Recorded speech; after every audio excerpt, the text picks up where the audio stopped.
السلام علیکم پیارے بچوں، میں ہوں آپ کی اردو کی ٹیچر AA انٹرنیشنل پبلشر میں آپ کو خوش آمدید کہتی ہوں۔ تو پیارے بچوں، ہم ہیں اردو کی جماعت پنجم میں۔ آج کے سبق کا عنوان ہے نیت کا کھیل۔ جی تو پیارے بچوں، نیت کسے کہتے ہیں؟ کسی کام کے کرنے کے ارادے کو ہم لوگ نیت کہتے ہیں۔ اگر ہم اچھی نیت کرتے ہیں تو اللہ تعالیٰ اس کا نتیجہ بھی ہمیں اچھی صورت میں عطا کرتے ہیں، اور اگر ہم بری نیت اختیار کرتے ہیں تو ظاہر سی بات ہے کہ ہمیں اس کا نتیجہ بھی برا ہی ملے گا۔ تو ہمیشہ کوئی بھی کام کرنے سے پہلے، کوئی بھی عہد کرنے سے پہلے ہمیں اپنی نیت کو اچھے سے باندھنا چاہیے تاکہ ہم اس کا مثبت نتیجہ اخذ کر سکیں۔ پیارے بچوں، کتاب آپ سب کے پاس موجود ہے، اپنی کتاب کو کھولیں تاکہ ہم اس سبق کی پڑھائی کا آغاز کریں۔ سبق نمبر 14، نیت کا کھیل، حاصلات تعلم۔ اس سبق کے مطالعہ کے بعد طلباء اس قابل ہو جائیں گے کہ سن کر گفتگو کے اہم نکات کو سمجھ کر بتا سکیں، استحسانی اور تنقیدی گفتگو کر سکیں، کہانی لکھ سکیں، متن کو تفہیم، درست تلفظ اور ادائی سے پڑھ سکیں، موقع محل کے مطابق محاورات کو اپنی تحریر میں استعمال کر سکیں، لغت میں الفبائی ترتیب سے معنی تلاش کر سکیں، گھر اور اسکول میں پیش آنے والے چھوٹے موٹے مسائل کا حل اتفاق رائے سے تلاش کر سکیں، کہانیاں، نظمیں اور لطیفے پڑھ کر اپنے رد عمل کا اظہار کر سکیں، روزمرہ زندگی میں بجلی، پانی اور گیس کے بلوں کے مندرجات پڑھ سکیں، الفاظ، عقل، شادی، کھلیان، رکھوالی، برکت، اناج۔ سبق کی پڑھائی کی طرف بڑھتے ہیں۔ ہمارے گاؤں میں 2 بھائی رہتے تھے، وہ کھیتی باڑی کرتے تھے۔ بڑا بھائی اپنی عقل مندی کی بنا پر نہ صرف اپنے گاؤں میں بلکہ آس پاس کے دیہاتوں میں چودھری مانا جاتا تھا، بلکہ اس کی بڑی عزت کرتے تھے۔ چھوٹا بھائی دن بھر کھیتوں میں ہل چلاتا اور خوب محنت کرتا۔ دونوں بھائیوں کی اچھی گزر بسر ہو رہی تھی۔ بڑا بھائی شادی شدہ تھا اور 4 بچوں کا باپ تھا۔ دونوں بھائی ہنسی خوشی اتفاق سے زندگی بسر کر رہے تھے۔ کچھ عرصے بعد چھوٹے بھائی کی بھی شادی ہو گئی۔ چھوٹی بہو نے اندازہ لگایا کہ اس کا شوہر زیادہ محنت کرتا ہے اور عیش بڑے بھائی کے بچے کرتے ہیں۔ اسے یہ گوارا نہ ہوا۔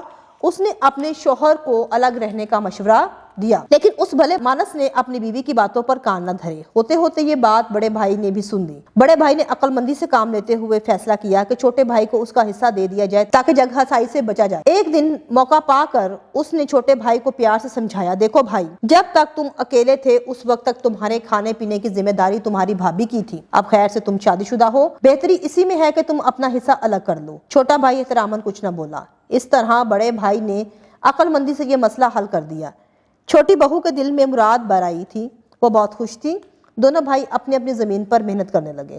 آخر کار فصل پک کر تیار ہو گئی۔ دونوں بھائیوں نے فصل کی کٹائی کی اور کھلیان میں اپنے اپنے اناج کی ڈھیریاں لگا دی۔ اب اس اناج کو گھر لے جانے کا مسئلہ تھا۔ کھیت چونکہ گھر سے ذرا دور تھا، لہٰذا بڑا بھائی چاہتا تھا کہ یہ کام رات کو کیا جائے تاکہ ان کے علیحدہ ہونے کی کسی کو خبر نہ ہونے پائے۔ یہی بات چھوٹے بھائی کے دل میں بھی تھی۔ رات ہوئی تو بڑے بھائی نے تجویز پیش کی کہ پہلے بوری بھر کر تم گھر چھوڑاؤ، اناج کی رکھوالی میں کرتا ہوں۔ چھوٹے بھائی نے ایسا ہی کیا۔ جب چھوٹا بھائی بوری اپنے گھر لے گیا تو بڑے بھائی کے دل میں یہ احساس پیدا ہوا کہ میرا بھائی ایک عرصے تک میری خدمت کرتا رہا ہے، یہ فصل اسی کی محنت سے پک کر تیار ہوئی ہے۔ لوگ مجھے اچھی طرح جانتے ہیں، اگر میرا اناج کم پڑا تو میں کسی سے بھی لے لوں گا، لیکن چھوٹے بھائی تو لین دین کا کوئی تجربہ نہیں، اگر خدا نہ خواستہ اسے کوئی مشکل پڑی تو وہ کیا کرے گا؟ یہ سوچ کر اس نے اپنے اناج کے ڈھیر میں سے کچھ اناج اٹھا کر بھائی کی ڈھیری میں ملا دیا۔ یہ کام اس نے چھوٹے بھائی کی غیر موجودگی میں کیا تاکہ وہ شرمندگی محسوس نہ کرے۔ چھوٹا بھائی اپنے حصے کی بوری گھر چھوڑ آیا تو بڑا بھائی اپنی بوری گھر لے گیا۔ اناج کی رکھوالی کرتے ہوئے چھوٹے بھائی کے دل میں خیال پیدا ہوا کہ میں تو جوان ہوں، ساری عمر میرے بھائی نے اتنی محنت نہیں کی، اس کا کنبہ بڑا ہے اور اسے مجھ سے زیادہ ضرورت ہے۔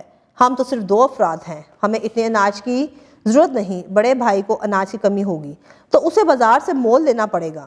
اس خیال کے آتے ہی اس نے اپنی ڈھیری میں سے اناج بڑے بھائی کی ڈھیری میں ملا دیا۔ بڑا بھائی بوری گھر چھوڑ کر آیا، اس نے اپنی سوچ کے تحت پھر چھوٹے بھائی کی ڈھیری میں اناج ملا دیا۔ چھوٹا بھائی اپنی بوری چھوڑ کر آیا تو بڑے بھائی کی غیر موجودگی میں اس نے بھی یہی عمل کیا۔ اب دونوں بھائی ساری رات اپنی اپنی ڈھیری میں سے اناج ایک دوسرے کی ڈھیری میں ملاتے رہے اور بوریاں بھر بھر کر اپنے گھر ڈھوتے رہے۔ اناج سے گودام بھر گئے لیکن ڈھیریاں بھی کھلیان میں موجود رہیں۔ صبح ہو گئی، دونوں بھائی اپنے اپنے ڈھیریوں کے پاس استانے لگے۔ کچھ دیر بعد ایک بزرگ کا وہاں سے گزر ہوا تو انہوں نے وہاں آرام کرنے کی وجہ دریافت کی۔ دونوں نے کہا کہ ساری رات ہو گئی اناج ڈھوتے ڈھوتے، لیکن راس ابھی بھی اتنی ہی ہے جتنی ڈھونے سے پہلے تھی۔ بزرگ نے ان کی باتوں پر غور کیا، پھر بولے، اچھا جیسے تم دونوں بھائی اناج ڈھوتے رہے ہو، اب میرے سامنے اناج اسی طرح بھر کر لے جاؤ۔ بھائیوں نے اسی طرح بوریاں بھر کر لے جانی شروع کر دیں۔ بزرگ نے دیکھا تو بولے تم اپنا حصہ دوسرے کی راس میں کیوں ڈال دیتے ہو؟ دونوں نے اپنی اپنی سوچ کے بارے میں بتایا تو وہ بولے بیٹا اللہ تعالیٰ نے تمہاری سوچ کی وجہ سے تمہارے اناج میں اتنی برکت ڈال دی ہے کہ اگر تم ساری زندگی بھی راس ڈھوتے رہو تو ختم نہ ہوگی۔ دونوں بھائیوں کو ایک دوسرے کی سوچ کا علم ہوا تو دونوں بھائی وارفتہ ایک دوسرے سے گلے لگ کر رونے لگے۔ چھوٹی بہو کو اس بات کا علم ہوا تو وہ بہت شرمندہ ہوئی اور اپنے جیٹھ اور جٹھانی سے اپنی سوچ کی معافی مانگی۔ دونوں بھائیوں نے اسی طرح اپنی اپنی ذمہ داریاں سنبھال لی اور اتفاق سے خوشی خوشی رہنے لگے۔ نئے الفاظ: جگ ہسائی بدنامی، کان بھرنا خلاف کرنا، دیہات گاؤں اناج گندم، ڈھونا ایک جگہ سے دوسری جگہ لے جانا، راس کھلیان ڈھیر، وارفتہ بے خود ہو کر محبت کے ساتھ، گودام ذخیرہ رکھنے کی جگہ۔ جی تو پیارے بچوں، آج ہم نے سبق پڑھا نیت کا کھیل، اور ہم نے دیکھا کہ اگر نیت اچھی ہو تو اس کا نتیجہ بھی ہمیں اچھا ملتا ہے، اور اگر نیت بری ہو تو اس کے نتائج بھی برے ہی بھگتنے پڑتے ہیں ہمیں۔ امید کرتی ہوں آپ کو سبق بہت اچھے سمجھ آ چکا ہوگا۔ نئے سبق میں نئی ویڈیو کے ساتھ دوبارہ آپ سے ملاقات ہوگی، تب تک کے لیے اپنا بہت سارا خیال رکھیے گا۔ اللہ حافظ۔